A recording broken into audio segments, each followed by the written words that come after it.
Hello and welcome. This is Melsgunner, and I'm going to be continuing my first impression series by taking a look at not necessarily a new game. Northgard's been out in early access for some time now. I think it came out in early access sometime in February, but I just recently received a key from the developers, full disclosure there.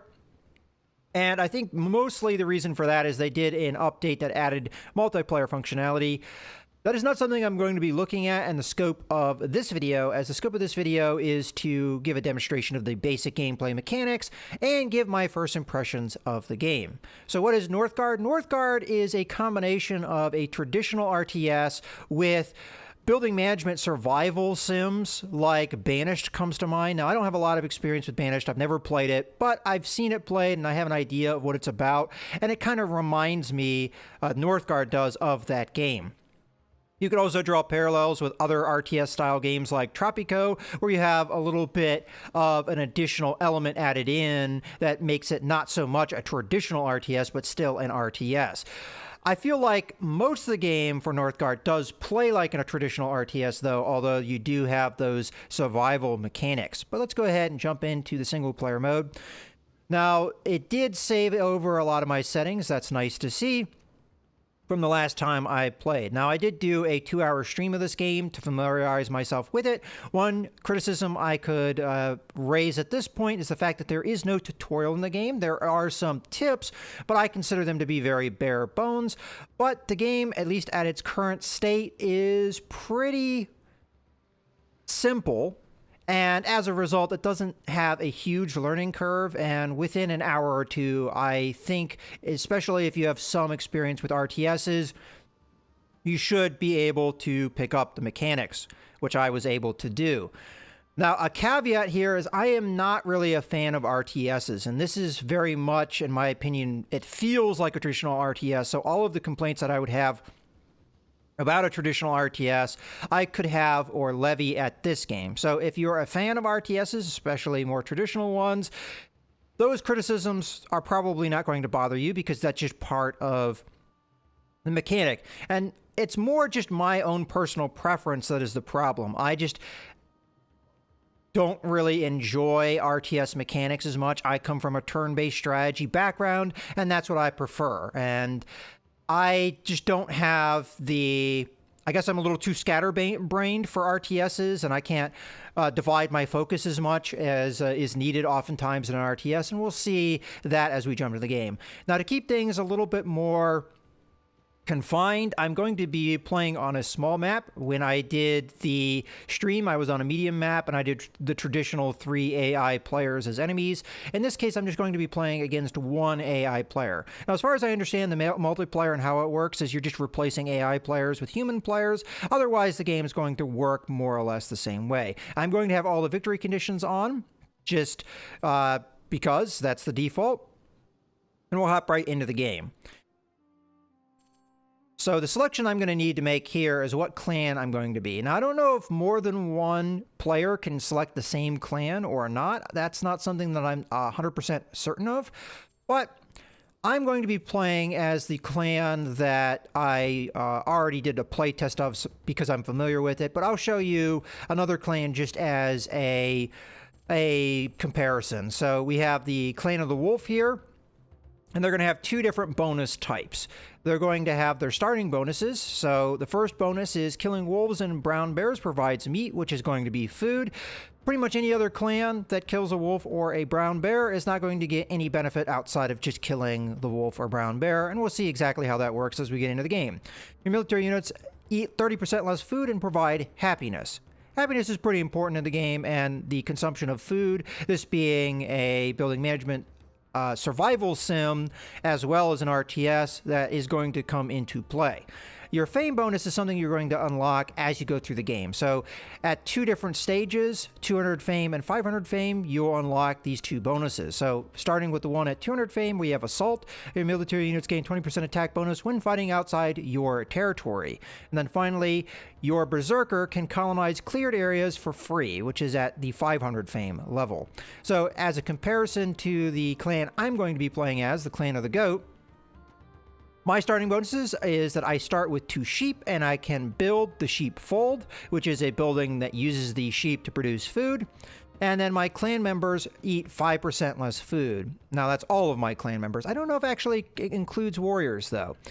In any case, moving on to our fame bonuses, we have feasting, increases the production bonus of your feast to 30%, and we need to get to 200 fame to get that, just like with the other clan.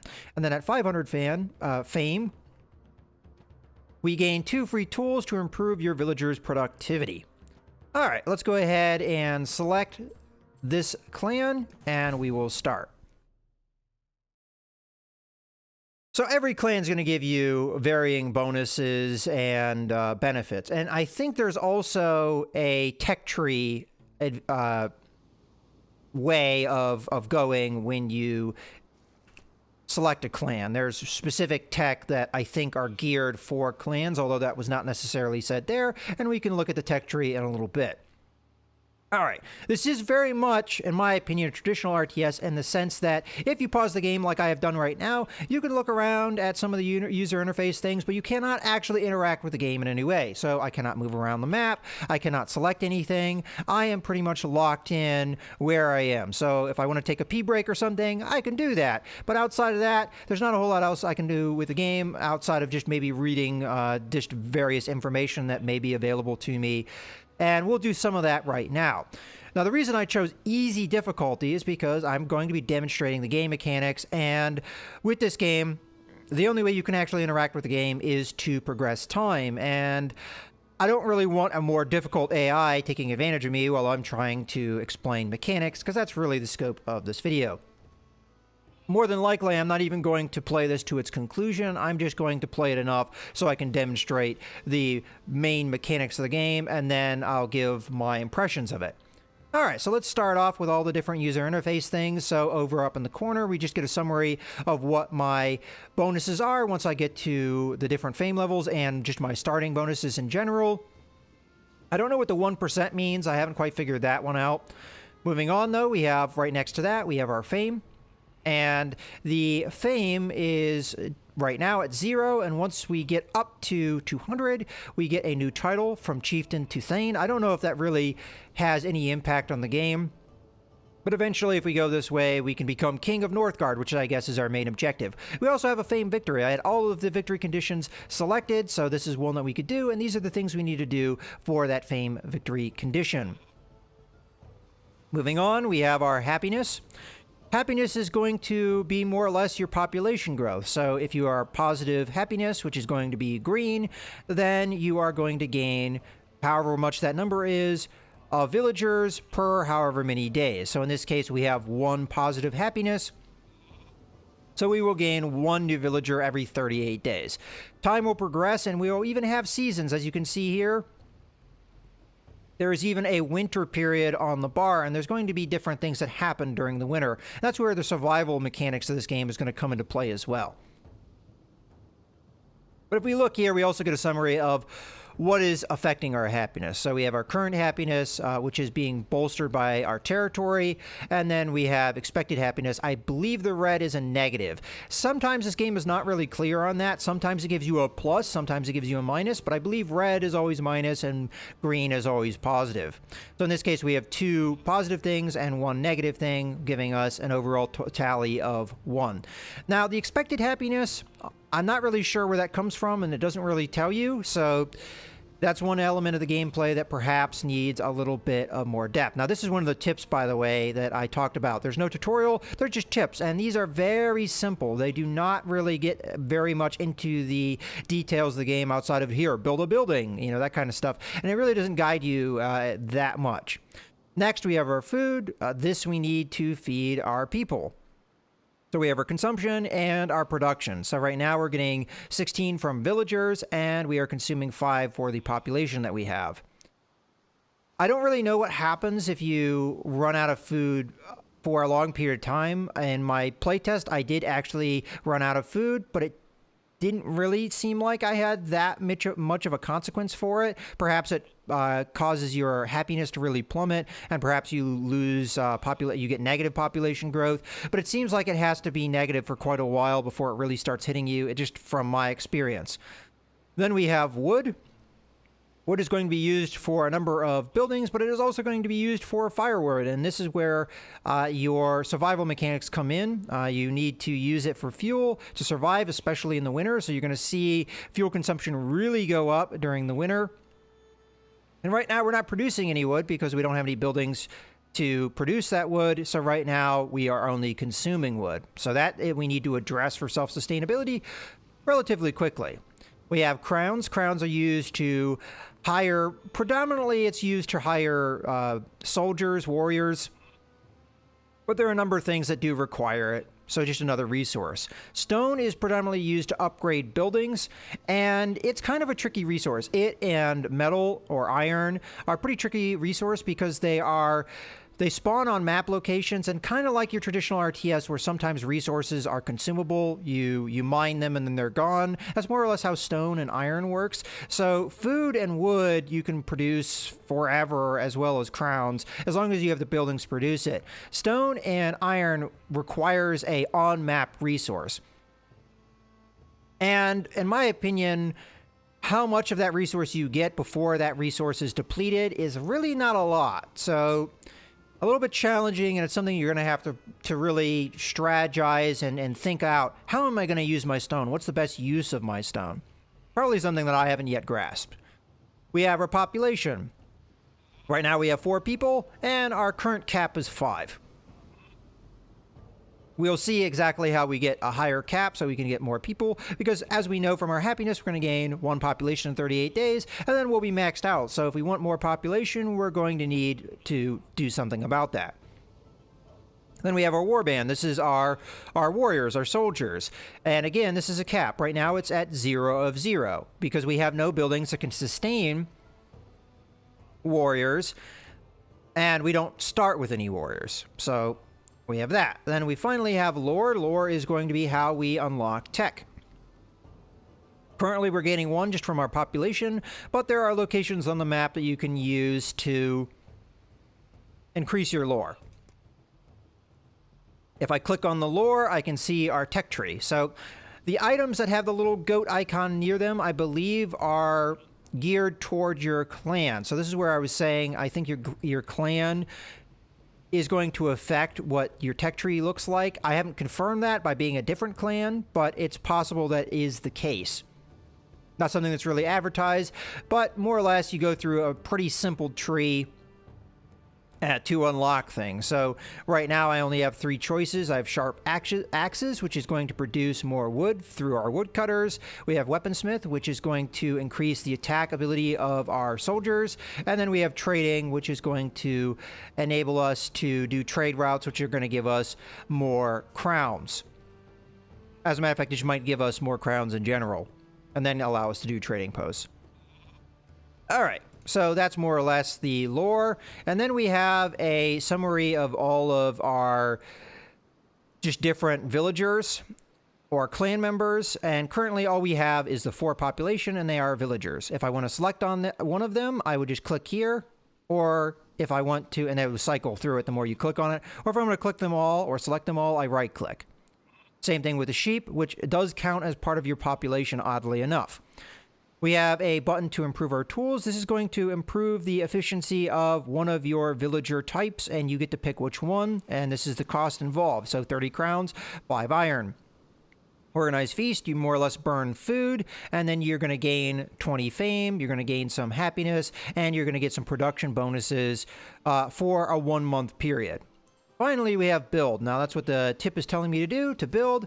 So these are the buildings we can build. Now, right now, we only see 3 buildings in green because these are the only buildings that we can actually build.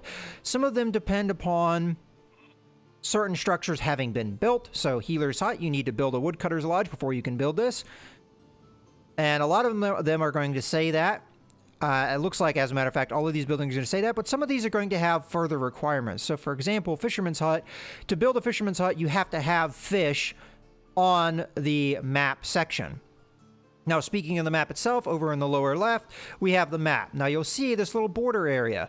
A unique element of this game is that there are what they call areas. These are more or less provinces that you can build into. When you build a building, it's going to be within this area, and each building or each area is going to have a building cap. How many buildings can be built there before you can't build anything else?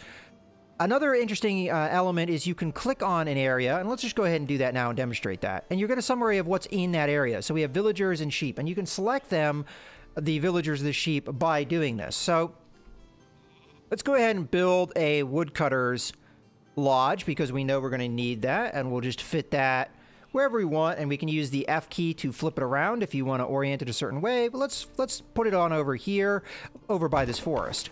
Now, I don't know if it really matters if there's any forest around, but one of the villagers is going to start working on that building. And as I said, I can click on a unit here, and this is going to select all of the units that are currently in that area. And the area functionality of this game is a big part of it. Every unit is going to operate in that area like it's almost its own self-contained map. And that's something that takes a little getting used to, in my opinion.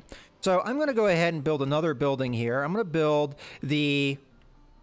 Oh, I can't quite build it yet. I'm going to have to wait. I want the sheepfold, but I have to build the woodcutter's lodge first.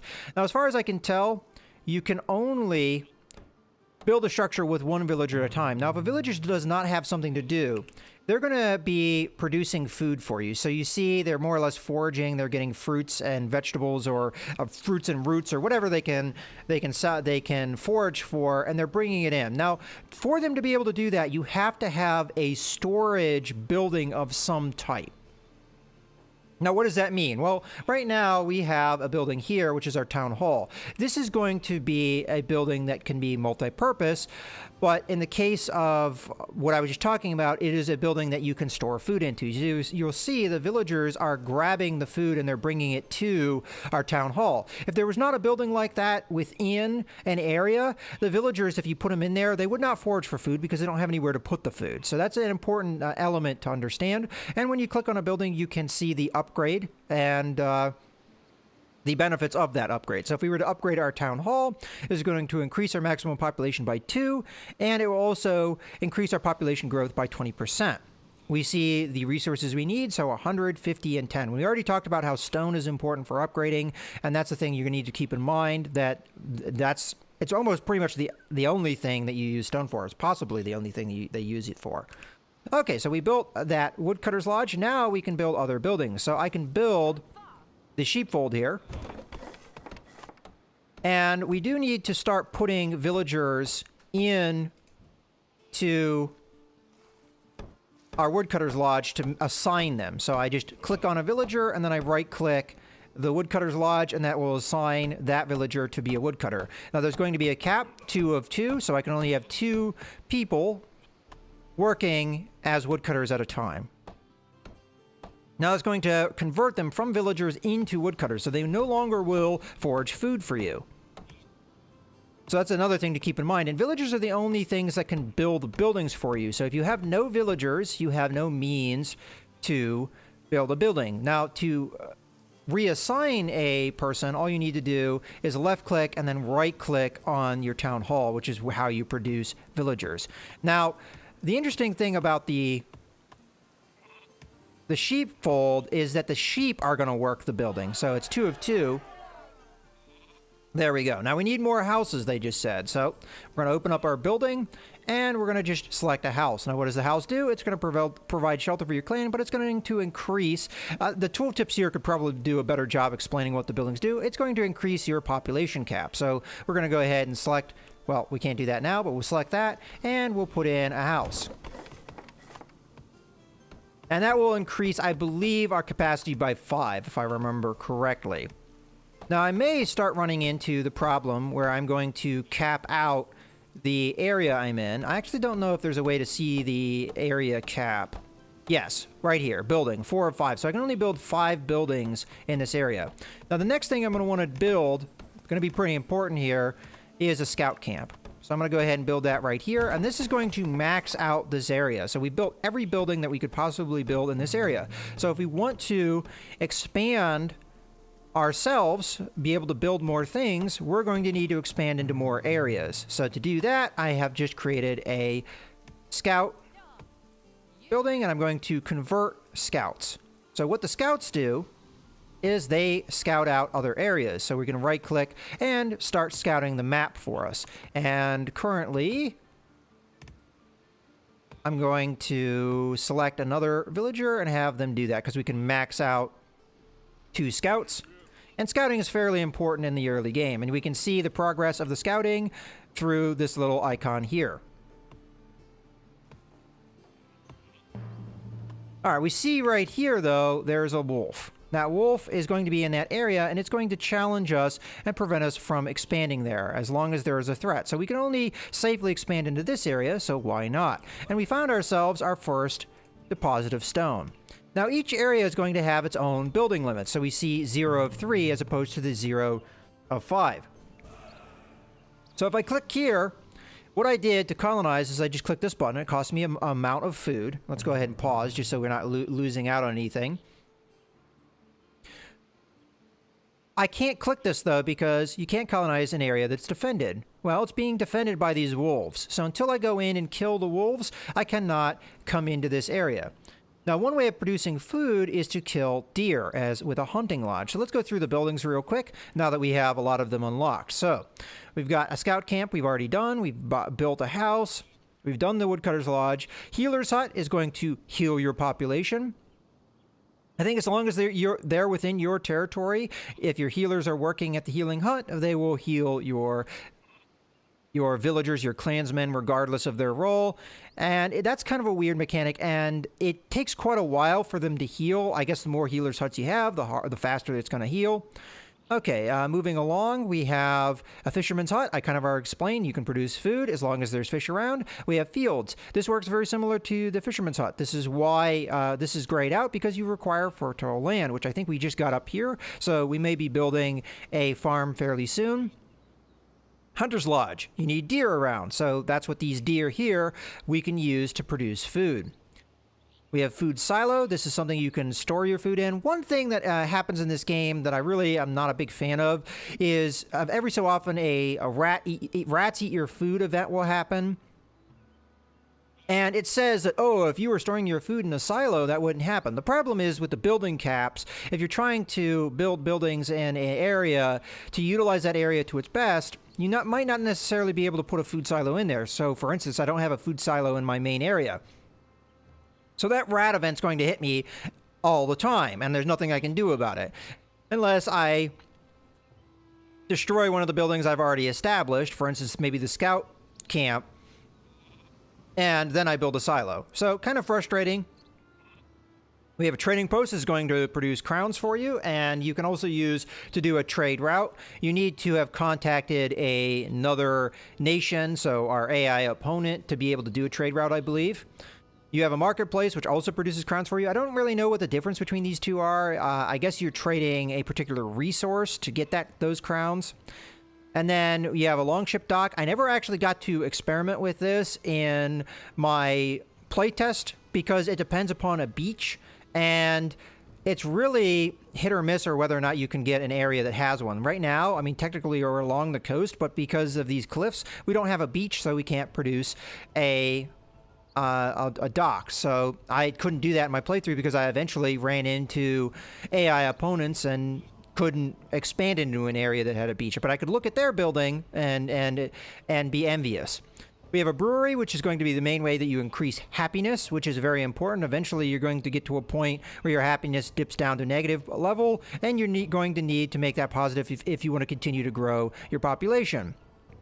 And we've already seen the sheepfold. And then finally, we have military buildings. These are going to allow you to produce various military units, and it's going to increase your warbound level. The only real exception to that is the defense tower, which is, I think, self-explanatorily going to defend a territory where you build it. You don't need to man it. It just is an auto attack thing. You have your specific resource mining. So you have a mine. You have a carved stone, which this is a way that you can build your own lore structure. You can find these on the map, which there's one right there that you can use to get lore, or you can build one yourself using stone. You have the Altar of the Kings, which is just a building that gives you a lot of various resources. And then you have a forge, which allows you to reforge the Sword of Odin. I have no idea what that is, and I haven't done it, so there you go. All right, so let's take a look at this area up here. So we have a field and a lore building, so we're going to go ahead and colonize that. We're going to want to do some things here. We're going to need a training camp, so let's build one of those. So I'll stick that over here. And I also want to build a mine. So we're going to build that. I don't think it necessarily needs to be right next to the stone, but I'll just do that for the sake of argument. And I can't build these buildings because, again, your villagers are locked in to their area. So to get them to go work over here, I have to actually select them and then right-click on them to make them move. So let's go ahead and do that over here, too. So at this point, if I want to expand into some of these areas that I'm seeing, for instance, this swamp or this forest with the deer, I'm going to have to fight because these are defended. See, we've got it defended by the Draugr. I'm sure I pronounced that wrong. And we have defended by the wolves. Now, the wolves might actually even come into my own territory and attack me, so it's probably a good idea to do something about them anyway. Okay, we are low on wood at the moment, so I can't build anything else. So we'll just go ahead and you see here over his head, he's saying he doesn't have anything to do. That's purely because there is no building that I can... And we see yet another defended area over here. Now, this is a special structure. This is a ruin, so if we use a scout to explore that, we'll get some advantages. Of course, I have to colonize it first before I can do that. We also see iron here, so there's an iron deposit. And the same thing here, it no longer has anything to do because there's no place to store food, so you can't forage. So instead, we're going to have you mine. Now, I could have them go be a warrior, but at the moment, I have other things on my mind. So if we go click on this area, we can see it can only sustain one building. So guess what we're going to build? We're going to build the field as soon as we get enough wood, of course, to do that. So there we go. So we're already kind of having a housing dilemma. We have no more real means to expand our population as much as we need to. Of course, we do need to select villagers to build the farm. Now, the actual construction, or the actual buildings that produce food are going to produce food for us better than we would be able to do by foraging. So that's always a better option, at least as far as I understand things.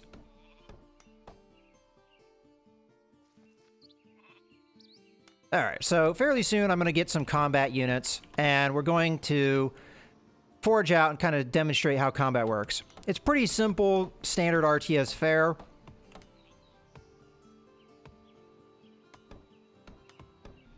And I think one easy way to get our population up is to upgrade one of our houses. So this is going to shelter 3 additional clan members and improve housing quality. All right, so you're already there, so go ahead and be a farmer. And we're going to need to do that fairly soon, unless we want to upgrade our town hall instead, but that's going to need more wood. We could, of course, upgrade our woodcutting lodge, which will allow us to hire more woodcutters. It will increase our cap. We could organize a feast because we have a decent amount of food. This will increase happiness and production, but right now we're at the cap, so...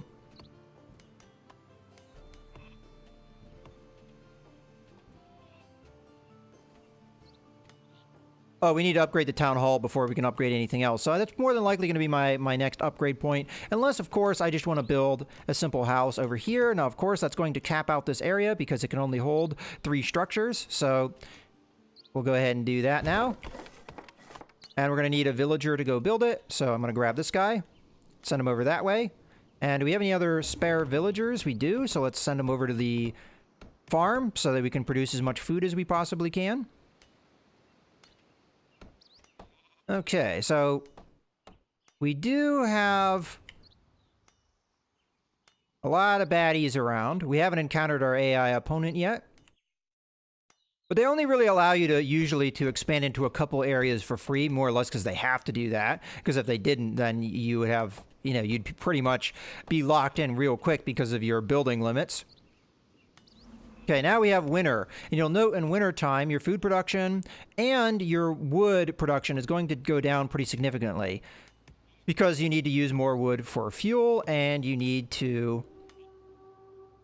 Okay, so one of our scouts is getting hurt, more than likely by some enemy presence.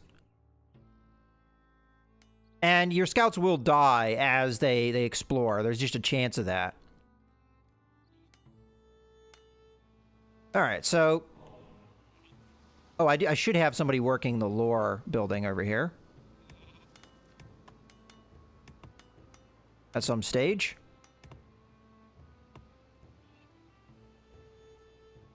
All right, we do have one free villager.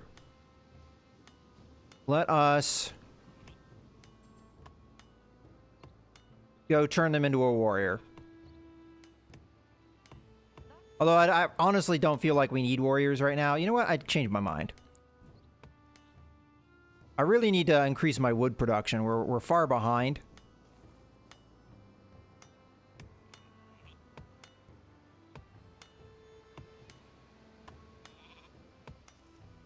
So I think my route here... Okay, we've just... Got a relic of the gods. So to get this relic, we're going to have to kill these guys, which are very tough enemies, Valkyrie. But if we get that, we can have 3 lore masters work this spot. And they'll also produce a lot more lore. And we'll see, oh, I have actually gotten a tech upgrade. So let's go ahead and do sharp axes because we need that more wood production. That's one thing that I oftentimes miss out on is I don't pay too close attention to my lore. But that might just be me being bad at RTSs. It looks like there's only a little bit of stone left. Looks like 5 at this point, and then we'll have depleted this bit of stone. We should have enough to upgrade our town hall, so let's go ahead and do that. Okay, our territory is under attack because a wolf is attacking us. So let's go ahead and recruit some villagers here and have them go over this way. Now, the villagers will be able to take out a single wolf. Oh, I don't have enough gold, so we're going to need to produce... Okay, well, you know what? I think I've already hit a dead end here because I have no means to produce gold. And that means I have no means to recruit warriors. So I probably should have done that before we ran into this problem. Fortunately for me, though, I will have a period where I'll produce enough lore that I can use this, which will give me more crowns, so we'll start producing positive crowns. But yeah, that's one of the problems with this game is oftentimes you can run into a situation where you don't have enough resources to do things. Now, fortunately, once this is depleted here, once the stone is gone, there's no reason to keep this building around, so we'll be able to demolish it and put in a different structure. So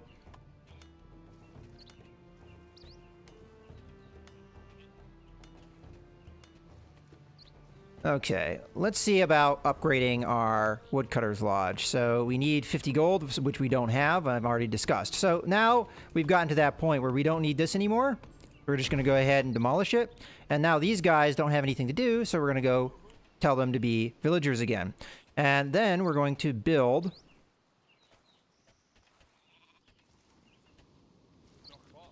our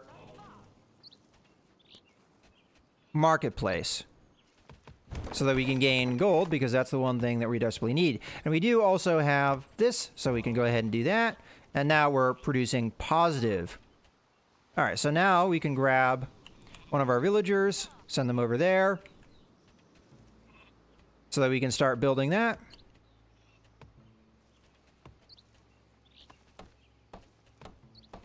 Now, as far as I understand, this villager is not going to gain their health back until we get a healing hut, or they'll gain it back very slowly. I actually don't know if we can see that.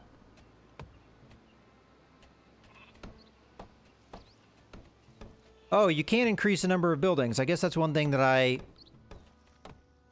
missed out on my playtest. So if we had 100 crowns, which we don't have yet, we could do that.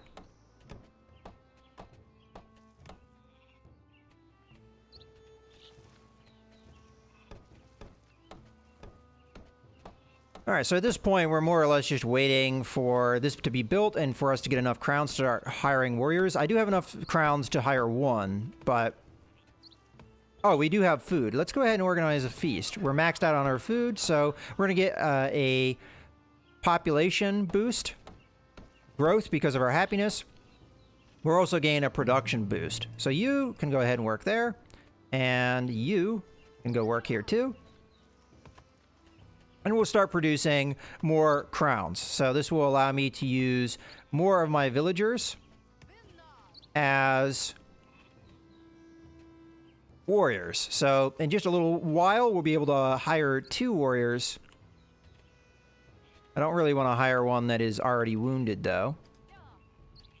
And we'll go use these to go kill some wolves. So there's only 2 wolves over here. That seems like a fairly easy fight, as we already saw. Villagers are pretty effective at fighting these guys off. Now, I think that you do have a penalty, though, to fighting outside of your territory. And we also want to get there before the winter, because that is when we're going to have our worst chance of fighting outside our territory.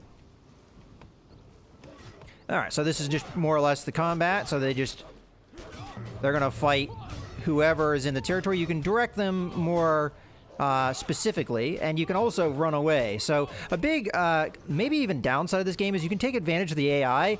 If I run over into this area, this wolf will not attack this guy. He'll just be able to sit there and recover his health. So if you do have a healing hut, that's one thing that you can do. So kind of an oddity as far as the game is concerned.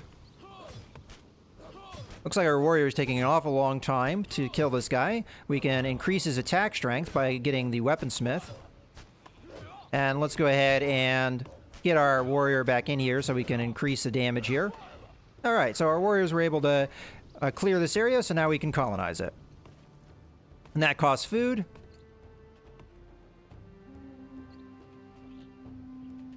Okay, another wolf has come over here.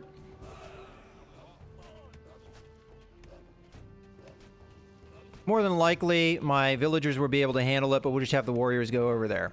All right, so now we're going to build a couple more buildings. So the first thing I'm going to build, because it's fairly needed at this stage, is a healer's hut. And we can build a couple more buildings here, so we might as well build a hunter's lodge, as that is something that we can do in this territory specifically. And we're going to need a couple villagers to... Oops. There we go. Build those. And then, what other buildings do we need at this stage? Possibly more housing, although we could just upgrade the houses that we already have. I am going to upgrade our woodcutter lodge, though, because I would like to...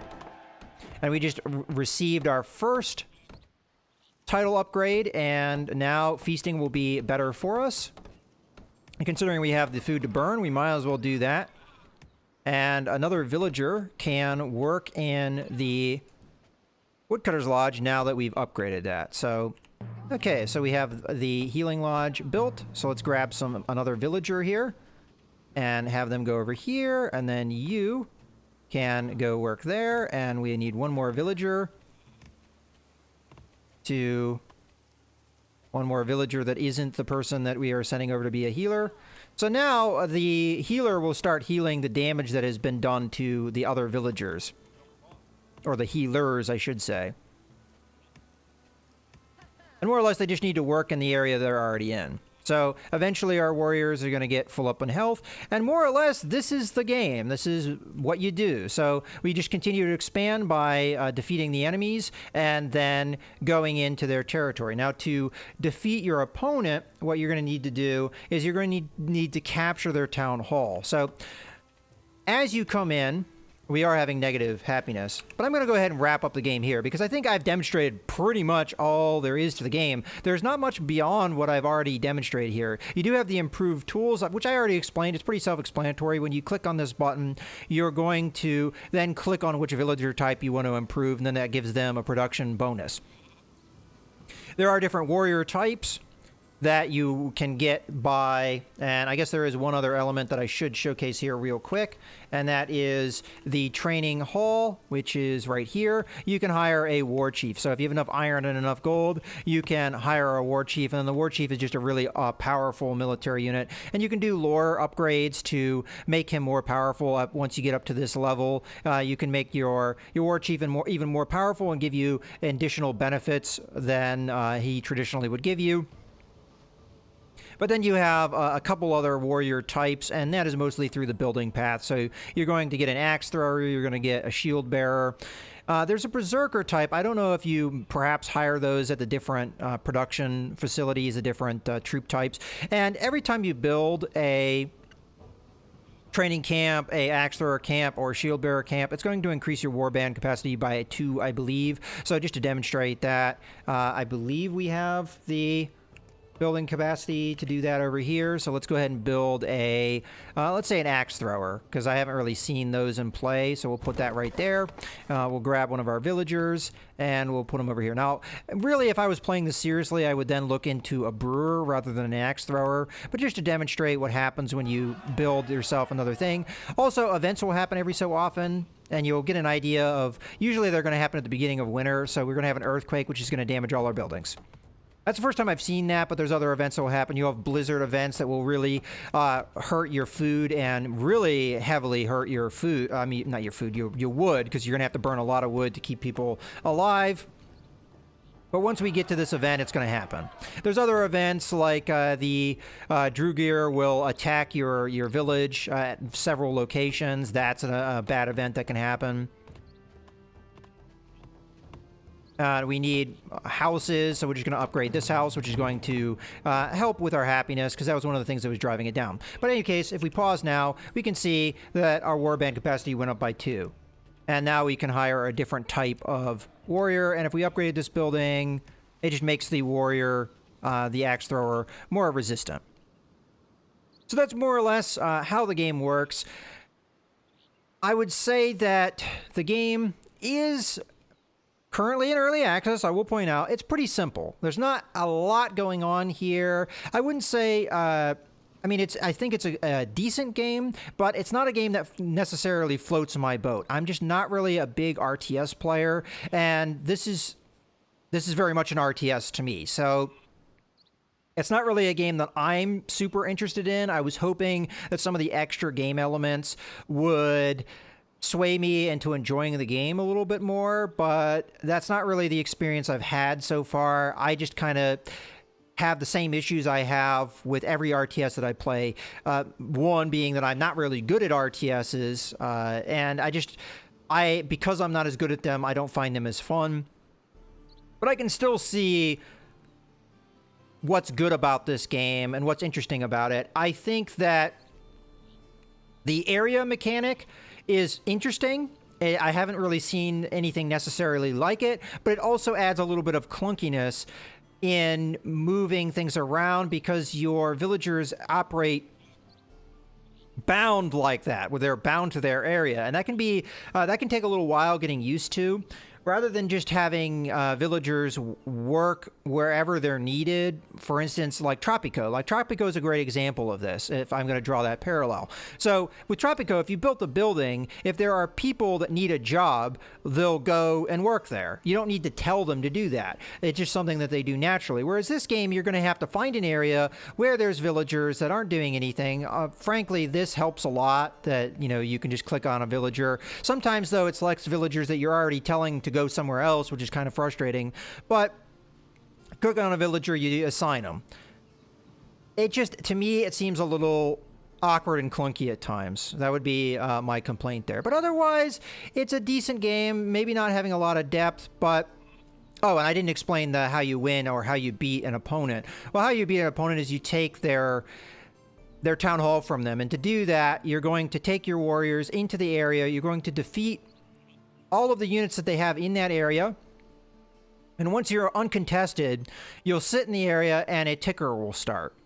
So if you are unopposed at the entire length of the ticker, it will remove possession from your opponent. If you do that to their town hall, you will defeat them. They will be done.